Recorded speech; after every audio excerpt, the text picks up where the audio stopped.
Trump is threatening to sue the BBC for $1 billion. Yeah, $1 billion.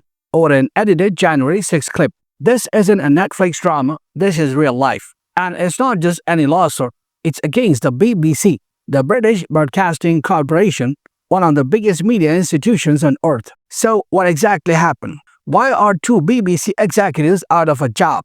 And does Trump actually have a case here? Or is this just another episode of the art of the legal threat?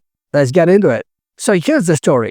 United States President Donald Trump has sent the BBC a legal letter threatening to sue them for $1 billion. The reason? An episode of Panorama, a BBC documentary series, allegedly edited his January 6 speech in a way that made him look like he directly encouraged the Capitol riot. In the episode, Trump is shown saying, "We fight like hell," right after saying, "We are going to walk down to the Capitol." Now, that sounds like he's literally telling people, let's march down there and start fighting. But, and this is a key, that's not how it actually happened.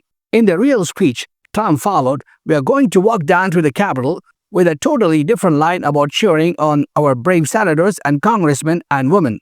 And the fight like hell part, that came nearly an hour later. So yeah, the edit made him look a lot worse. Now, before you start typing fake news or free press forever, let's take a breath. Both things can be true. The BBC did make a bad editorial call, but Trump suing them for $1 billion, that's a little much. The fallout was massive. Within days, two top BBC executives resigned. Director General Tim Davie and Head of News Deborah Turnes. And this wasn't just about the Trump edit. A leaked internal memo added gasoline to the fire.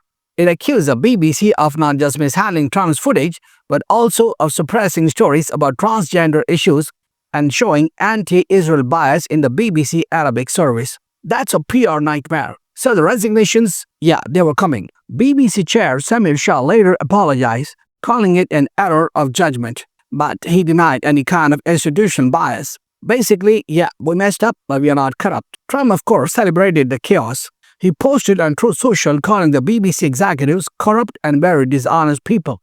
And let's be honest, this was a political layup for him. A global broadcaster misrepresents your words during an election season.